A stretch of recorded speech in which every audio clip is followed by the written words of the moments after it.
I'm a technical investigator from North Yorkshire Police's Cybercrime Unit. I'm here today on the Cyber Incident Response course. Some of the good things that I've brought, that I've taken away from the course with me around the planning and responses to cyber incidents and looking at what the cyber kill chain and the methodology there and actually trying to prepare for these attacks.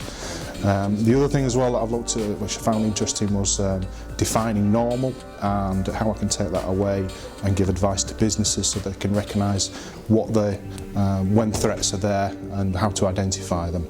And also, I think the other key thing that was really interesting was the go destroy sort of response in terms of what's the worst that could happen to your business, something that was really quite impactful and that gets you sort of thinking about why you need to have these effective cyber incident response plans in place. That for me is the best parts of the course that I've found.